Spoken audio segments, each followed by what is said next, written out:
Yesterday we wrapped up the discussion between osteoarthritis and rheumatoid arthritis, and we discussed how it's pretty synonymous to ulcerative colitis versus ulcerative colitis versus Crohn's disease. Except that stuff from GIT was significantly more intense than OA versus RA is, right? So I've got the Crohn versus UC, and then osteoarthritis versus rheumatoid arthritis. We talked about how osteoarthritis is due to wear and tear, so it's going to be seen in older people, and it's going to be asymmetric because it's based off of what body part you're really wearing out a lot. And rheumatoid arthritis is going to be symmetric, it's systemic, and the specific antibody was against the citrullinated peptide. Right, so there's a lot of stuff there. We also mainly want to make sure you revise the fact that in osteoarthritis you affect the distal and proximal interphalangeal joints, whereas with rheumatoid arthritis you really go for the MCP, the metacarpophalangeal part right here. So those little things really help you pick between one over the other, because questions are always going to do a great job to try to confuse you between the two. The next few topics right now, we're going to be looking at gout, right? Figuring out if it is gout or is it pseudogout, or is it actually just septic arthritis, right? That's basically going to be the general differential between most gout questions. So let's take a look at gout. Gout is acute inflammatory monoarthritis caused by precipitation of monosodium urate crystals in the joints. Risk factors are male gender, hypertension, obesity, diabetes, any dyslipidemia, and of course excessive alcohol use. The strongest risk factor is anything that can cause hyperuricemia. So we saw things that can cause hyperuricemia when we were in biochemistry, right? High levels of uric acid were being made with amino acid breakdowns. If your Purine salvage pathway wasn't working, then everything went into your urine pathway. So let's go back and take a look at that real quick before we keep going. Right in the beginning of biochemistry, when you're in molecular, right, you get to this part where you look at de novo pyrimidine purine synthesis, and then you have your salvage pathway, right? And if your salvage pathway is not working, you're going to make more uric acid, which all goes into urine, and this is going to increase increase your uric acid production. So that's going to be your hyperuricemia right there, right? That's one case scenario. We then again saw another really major thing that can cause hyperuricemia, which was the tumor lysis syndrome, when we were in hematology and oncology. Right? And we saw that tumor cell lysis, when you break down all these cells, you get excess potassium. So the hyperkalemia can cause muscle weakness, possible arrhythmias, ECG changes. You also get a lot of phosphate release, which actually binds calcium. So you end up having low calcium. Even though there's some calcium released from the cell lysis as well, the calcium gets bound by the phosphate, and you make calcium phosphate crystals, which go cause acute kidney injury. And of course, killing tumor cells causes an increase in uric acid, which leads to hyperuricemia. So anytime you have any kind of case scenario that you want to think of can lead to hyperuricemia, you want to consider gout as a possible answer. There's two reasons you can have hyperuricemia. Either because of underexcretion, right? So this is going to be 90% of patients. Largely idiopathic, it's just happening for no reason. It could be because of renal failure, and it can be exacerbated by medications like thiazide diuretics. Or it can be overproduction, which is 10% of patients, but 90% of your questions, right? Overproduction of uric acid, such as in Lesch-Nyhan syndrome, PRPP excess, which is the stuff we just looked at in biochemistry. Increased cell turnover, which is this from all the oncology stuff. And von Gierke disease, again, from biochemistry. Crystals are needle-shaped and negatively birefringent under polarized light. So they're going to be yellow under parallel light and blue under perpendicular light. When it's like that, that's termed a negative birefringent under polarized light. Serum uric acid levels may be normal during an acute gout attack, right? Which makes sense. In an acute gout attack, your uric acid levels in the serum might be normal, but you still have hyperuricemia going on.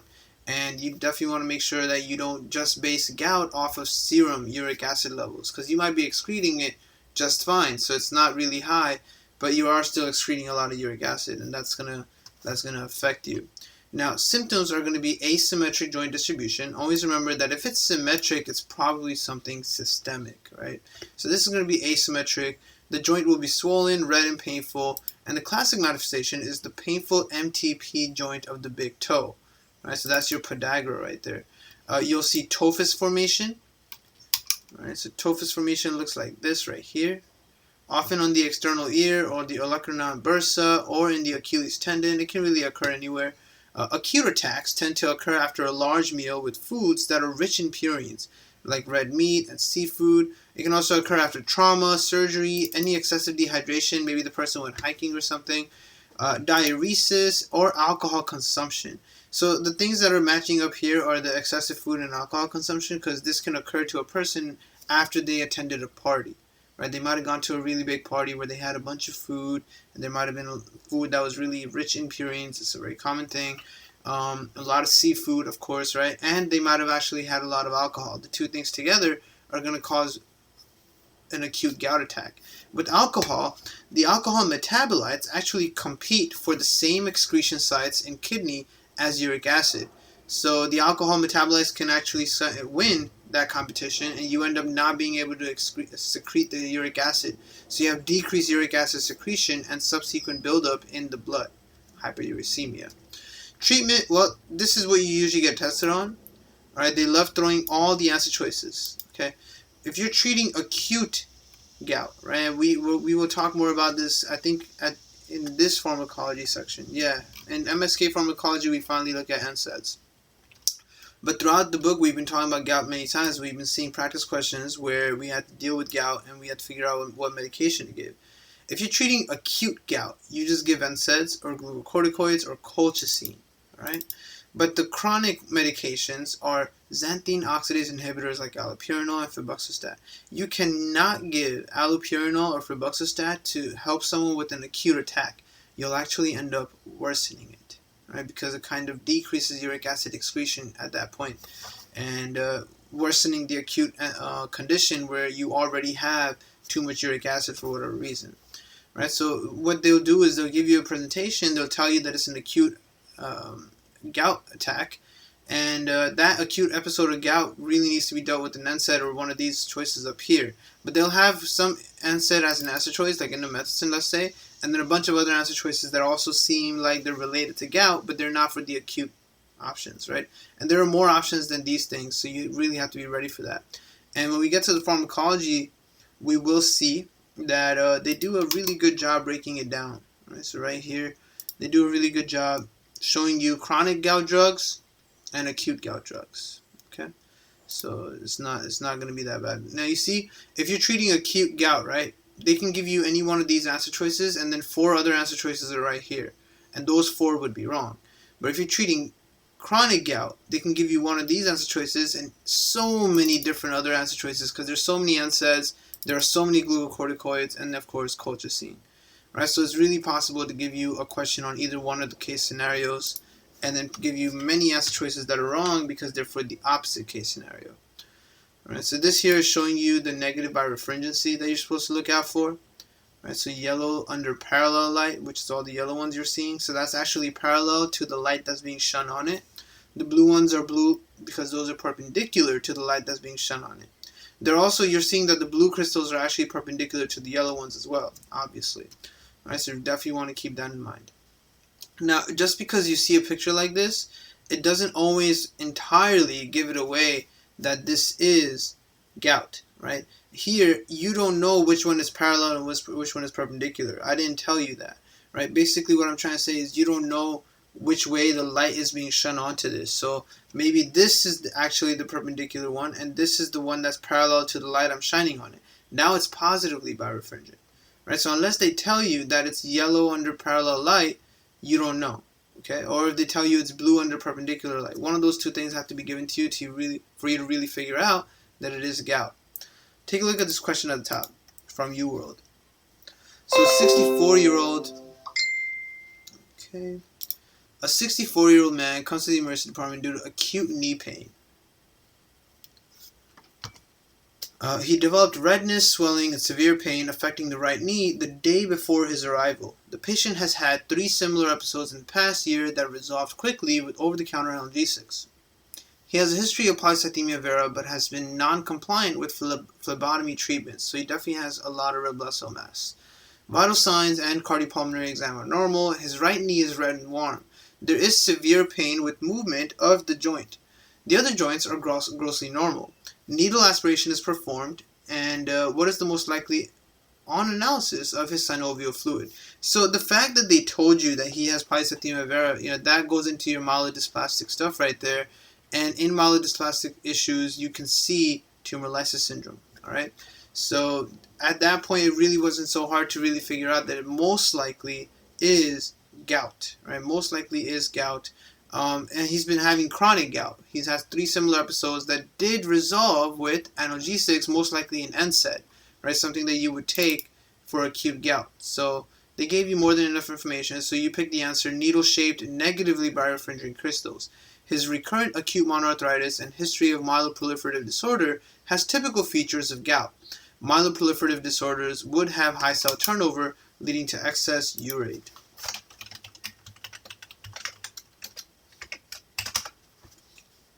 So that's gout right there. Now let's take a look at the other guy. This is pseudogout, right? So basically fake gout, or not actually gout. This is really easy to differentiate from the other case scenario, so really pay attention to what's different here compared to there. Calcium pyrophosphate deposition disease. That's the actual name now. Deposition of calcium pyrophosphate crystals within the joint space. And you can see, remember in tumor lysis syndrome? Right, in tumor cell lysis, you're making calcium phosphate crystals, right? So don't get that confused. Here you have calcium pyrophosphate deposition. Calcium pyrophosphate crystals within the joint space occurs in patients that are over 50. Both genders are affected equally. Usually, this happens for no reason. Can be associated with hemochromatosis, hyperparathyroidism, or joint trauma. Now, hemochromatosis being associated with this is definitely one thing that's very big compared to normal gout, right? We don't have an association between hemochromatosis and gout, but here we're seeing hemochromatosis is associated with calcium pyrophosphate deposition disease. Pain and swelling with acute inflammation and or chronic degeneration. The knee is the most commonly affected joint. So that's number 1, right? Your knee is being the most commonly affected joint here, whereas earlier we saw that it's podagra for gout, right? It's going to affect this joint right here most commonly. And you can see this thing happening. They called it tophus formation, right? We saw another fuss. It was pannus formation we saw in rheumatoid arthritis. Here we're seeing tophus formation, right? Tophi in gout. Now, chondrocalcinosis is another thing. This is cartilage calcification on X-ray. This is something that they can give you. They'll make it, the way these questions are often written is they're going to give you information, but they'll make it sound like not a big deal at all. You have to understand what you're deriving from this information. So when they tell you that there's cartilage that's been calcified, that's chondrocalcinosis.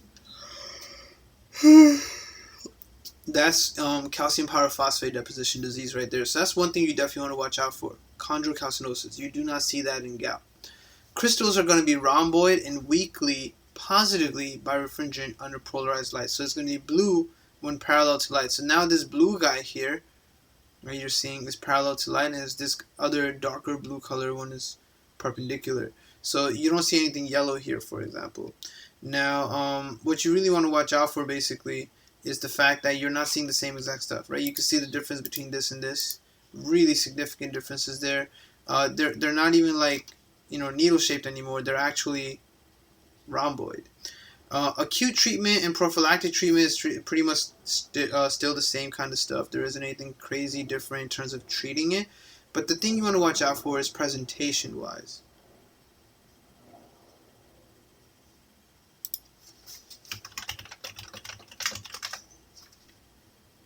A few months is a long time, man. You could totally do it. You'll be right.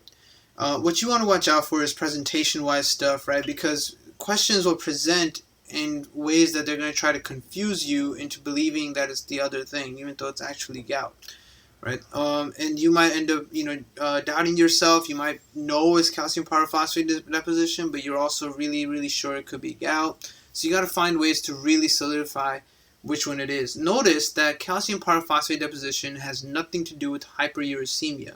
So it will have nothing to do with any kind of disorder that's going to cause you to have more cell turnover, more uric acid breakdown, any of that stuff. It's not happening here. So let's take a look at these two AMBOSS questions related to calcium pyrophosphate deposition disease. First one on the top, it says a 52-year-old woman with hypertension and type 2 diabetes comes to the physician because of a one-day history of severe pain and swelling of her left great toe. She has had similar episodes sporadically over the past 3 years. She drinks 6 beers daily. She does not smoke or use illicit drugs. She's allergic to hydrochlorothiazide and glipizide. Her current medications are lisinopril and metformin.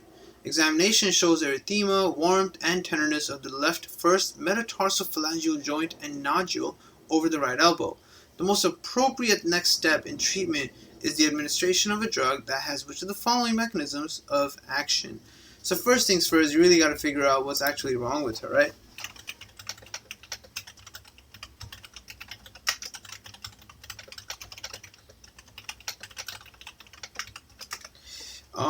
When you look at this case scenario, it's really starting to look a lot like gout. I mean, she definitely looks like she's a little bit of an alcoholic, right? Drinking 6 beers daily at age 52. She's got severe pain. It's actually affecting her left great toe.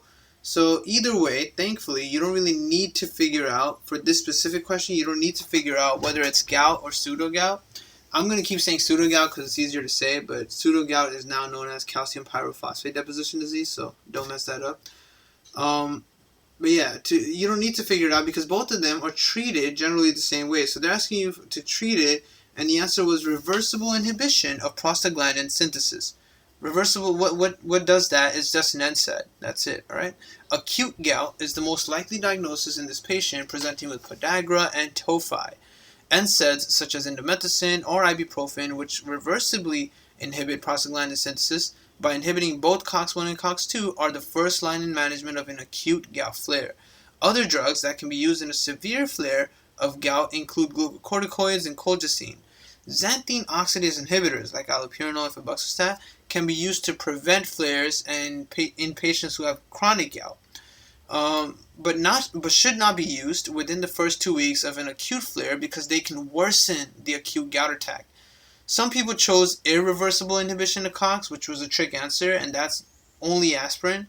Aspirin, an NSAID that irreversibly inhibits COX, is avoided in gout as it inhibits uric acid secretion at low doses. And that was a very important little fact to watch out for. Right? A very important tiny fact to watch out for. Aspirin is among the top medications that are taken in the world. Like most people take aspirin. Aspirin is most likely also the most ingested medication in the world. Everyone take aspirin. Right? Basically, you can just say that everyone takes aspirin, and we're all going to be taking aspirin at some point once we get older. So what they're telling you here is you can't give aspirin to a patient who has acute gout. Right? If you have an acute gout flare, giving aspirin will actually decrease or inhibit your uric acid secretion, further worsening the hyperuricemia. So that was a really important fact to take away because I haven't heard of that before, and it's not in first aid either. Now, the question down here is about calcium pyrophosphate deposition disease directly.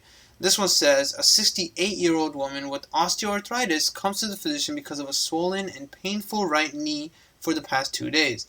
Temperature is 98.6, which is normal. Examination shows erythema and swelling of the right knee with the normal range of motion. An X-ray of the right knee shows punctate radiodensities in both menisci and in the joint capsule. Arthrocentesis of the right knee joint yields 5 milliliters of cloudy fluid with a leukocyte count of 27,000, which is pretty high. What is the most likely underlying mechanism of this patient's knee pain? And you can see already the major difference between this question and this question.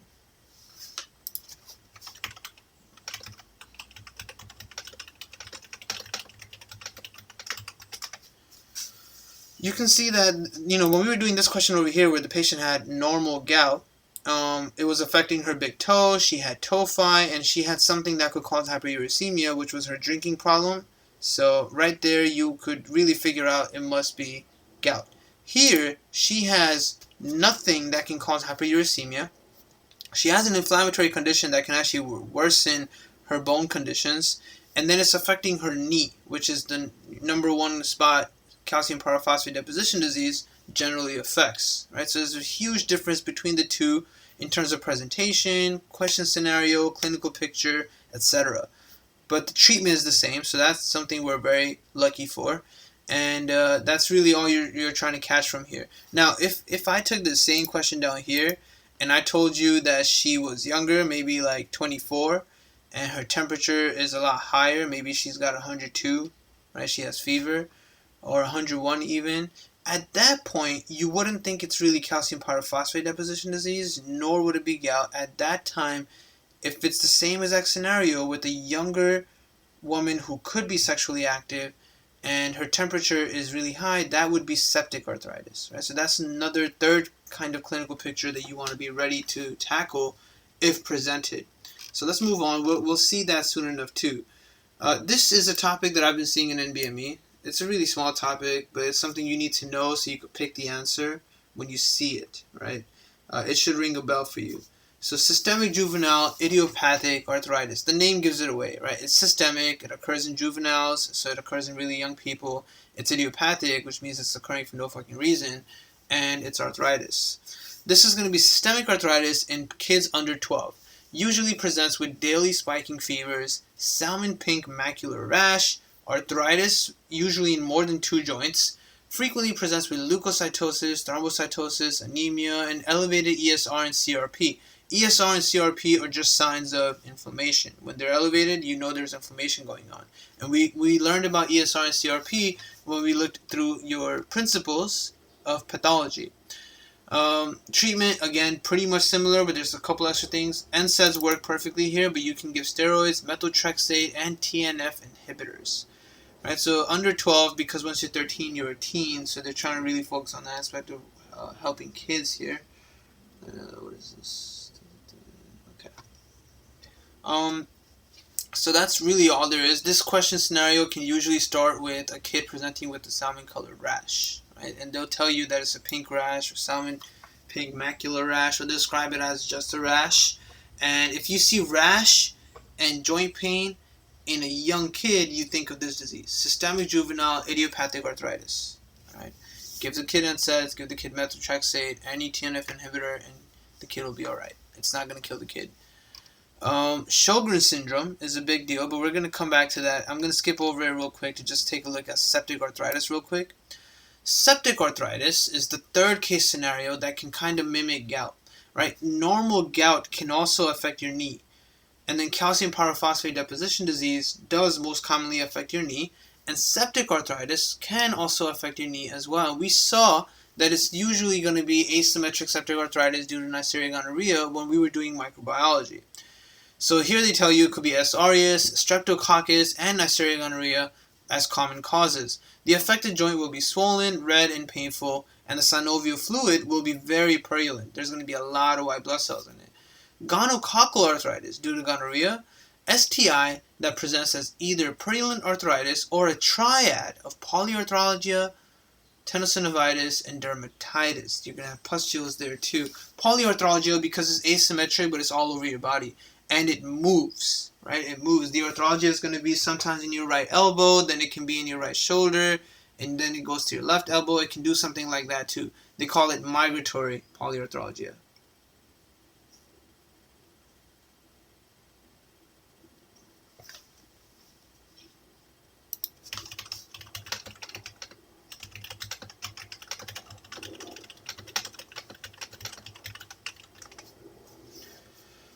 These are a bunch of practice questions we'll look at, but before we do that, let's just finish up Sjogren syndrome, and then we'll be done with these 2 pages. So Sjogren syndrome, one time, I forget what rotation it was I was doing, I think it was internal medicine. I had a patient that, was amused by having me as her doctor because I'm a student.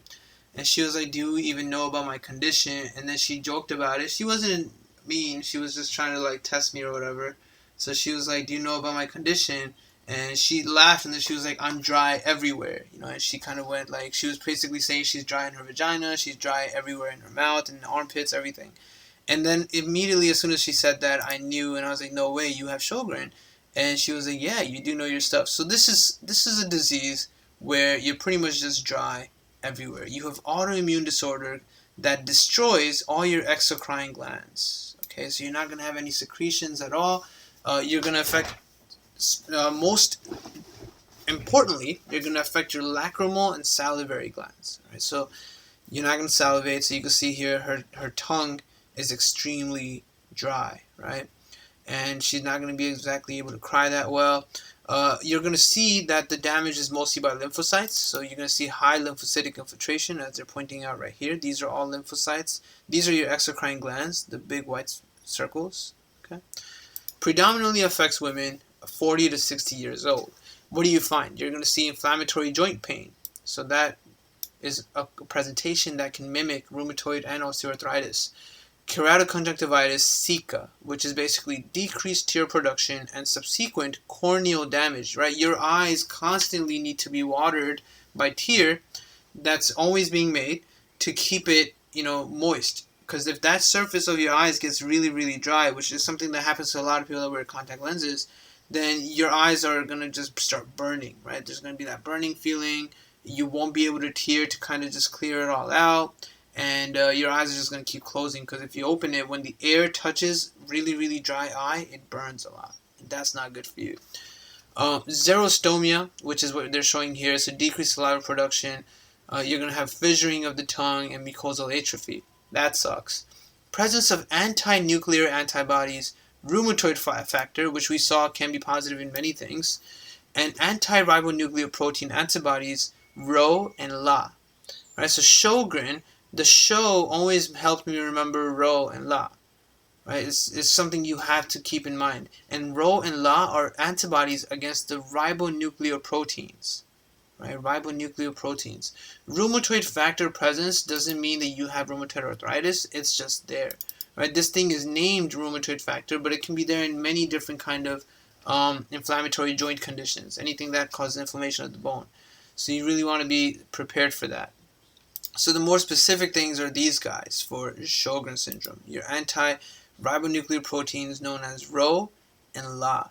At the bottom, and then the last thing here, bilateral parotid enlargement. Right, your parotid glands get bigger, but they're still not really secreting much. Okay.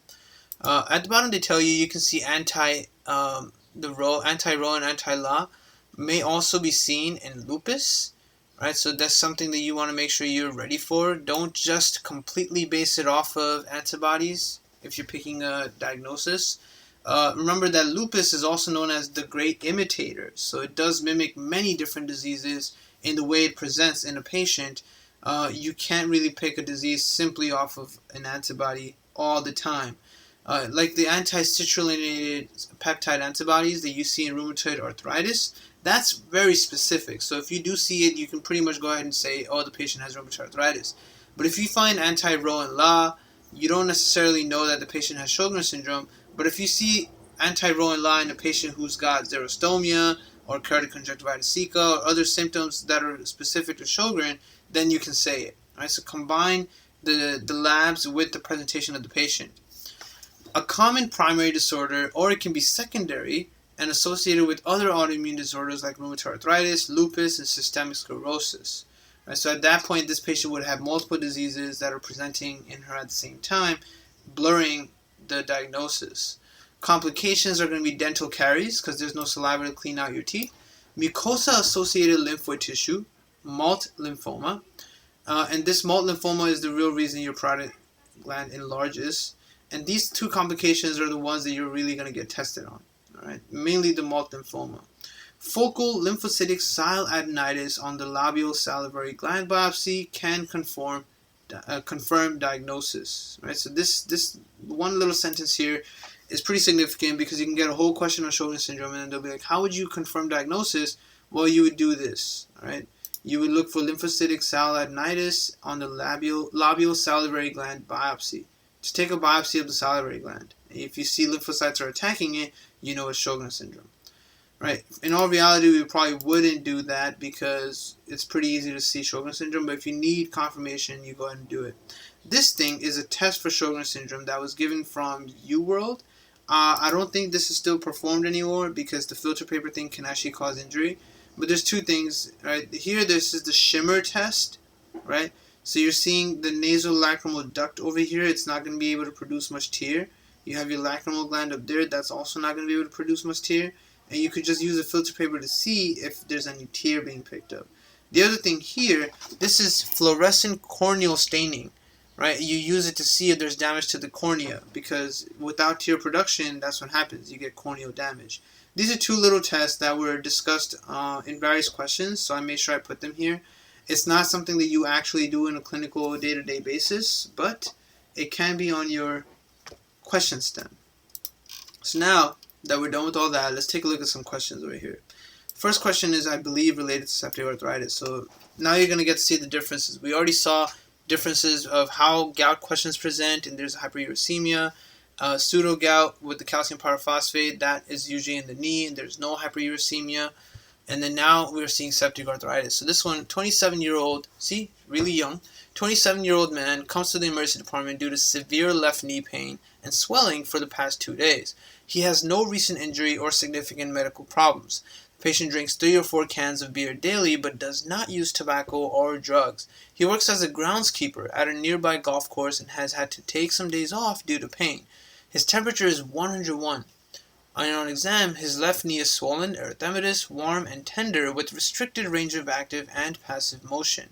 What is the next step in management? Well, if I see a young man that is most likely sexually active and his temperature is high, I'm going to think it's going to be septic arthritis. And I'm going to do a synovial fluid analysis to see if I see a lot of white blood cells. Right? Pretty straightforward. His symptoms are consistent with synovitis. Acute undiagnosed synovitis, especially when accompanied by fever or leukocytosis, represents a true emergency and warrants an expedited evaluation. Potential causes can be septic arthritis, crystal arthropathy, hemarthrosis, or rheumatic disease. Remember we saw hemarthrosis when we were doing hemophilia, and it also had a similar picture? Right? So just because it's labeled septic arthritis here doesn't mean this can't be hemarthrosis, and it can be. Diagnostic arthrocentesis and synovial fluid analysis is key. Fluid should be sent for crystal analysis, cell count, gram stain, and culture. Blood cultures should be drawn if septic arthritis is suspected. Okay? And this guy most likely does have septic arthritis because he's young. But again, remember, gout and pseudogout can also occur to younger people as well. This one here, 28-year-old man comes to the emergency department due to 12 hours of severe right knee pain and swelling. He has had no trauma. He drinks beer occasionally, but does not use tobacco or drugs. On physical exam, right knee effusion, erythema, and tenderness are present. Active and passive range of motion is markedly decreased. Other joints are normal. Arthrocentesis is performed, and synovial fluid has a shit ton of white blood cells. What would provide the best treatment for his condition? And it has to be antibiotics because it's not viral. It's never viral, right? It's called septic. Septic means that it's due to bacteria.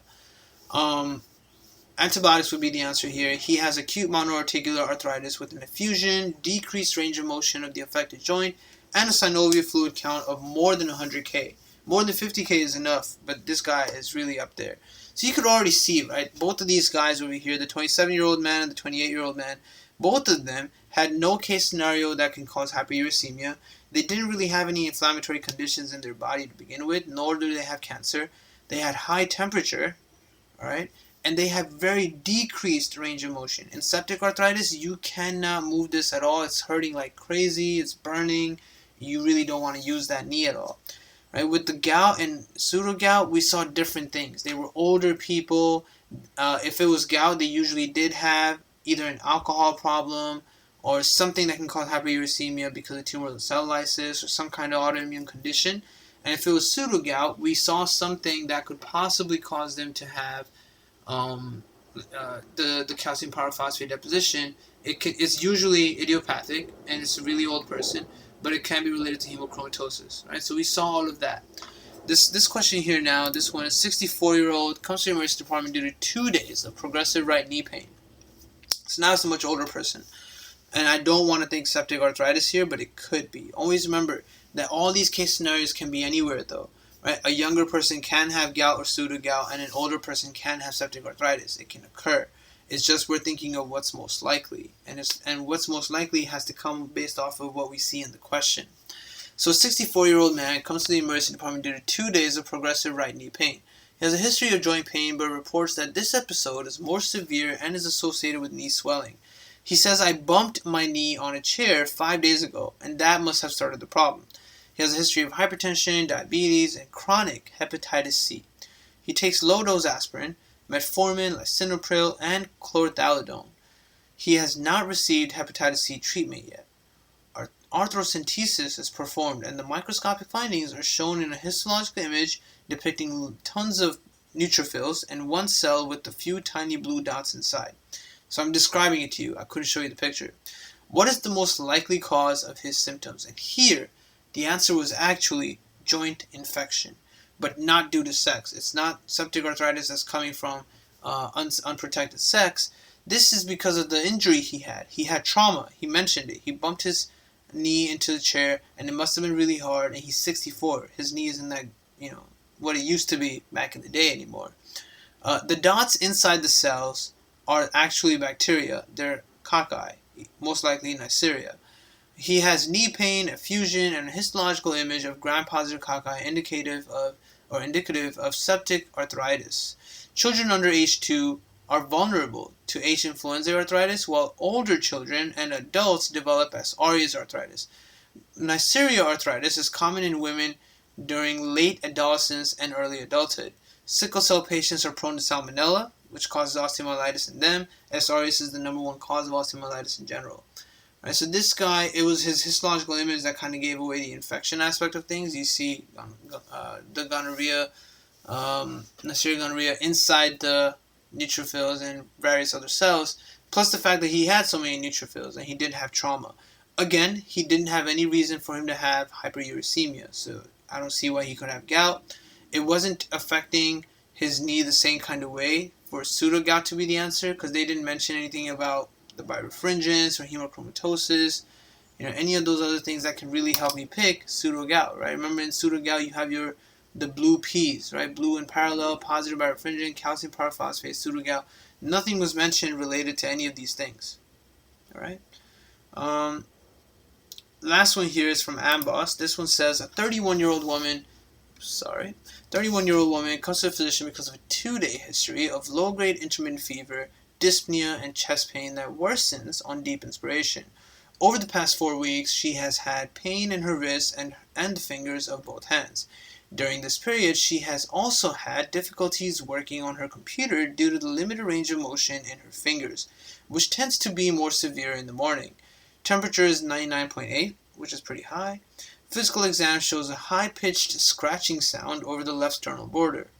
Further evaluation of this patient is most likely to reveal which of the following findings. Okay, so this is clearly not gout or pseudogout or any of that. This is related to a whole different thing. So we have a 31-year-old woman, which is pretty young, right? She's had fever, chest pain, worsening on inspiration, pain in the wrist and fingers of both hands, which is symmetric, right? Pain in the wrist and fingers of both hands.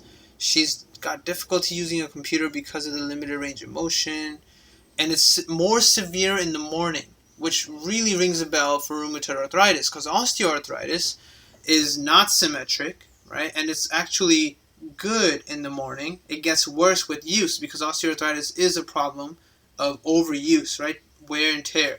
So this sounds a lot like a patient with rheumatoid arthritis. Her temperature is high, and something's wrong with her lungs as well, but we know that rheumatoid arthritis has many extra-articular manifestations, right? There was Kaplan syndrome, there was Felty syndrome. This can be one of those things. So now, what would you see? I would pick the anti-citrulline peptide antibodies, which are specific to rheumatoid, and that's it, right? This patient is most likely presenting with acute pericarditis following a month-long history of symptoms of rheumatoid arthritis. Anti-CCP titers are used to diagnose rheumatoid arthritis. The sensitivity of anti-CCPs is similar to that of rheumatoid factor, and their specificity is higher, right? So CCP is very specific. Some people chose decreased C3 complement levels, but decreased C3 complement levels are typical in patients with systemic lupus. SLE is a female predominant disease and can manifest with symmetric joint arthralgia, morning stiffness, and pericarditis, just like this patient. However, lupus-associated arthralgias are migratory in nature, and joint stiffness would not be prolonged, usually lasting only minutes. Moreover, this patient is lacking other features of lupus, like the rash or oral ulcers or many other things. All right, so you got to really be able to make sure you can cast the differentials, and it's because of these differentials that your seronegative spondyloarthropathies, the pair diseases, and lupus are also discussed in this chapter. And those are really big, guys. There's a lot you need to catch about them. But for now, spend some time making sure you know and can discuss the main differences between gout, calcium pyrophosphate deposition, idiopathic arthritis in kids, septic arthritis in various adults, and Sjogren syndrome, the only one that we discussed so far. There's a couple of guys. Sjogren is one of them. Next time we'll talk about the paired diseases and your lupus. All right. So thanks a lot for joining right now, and then I'll catch you guys again later on when we continue on to the next video.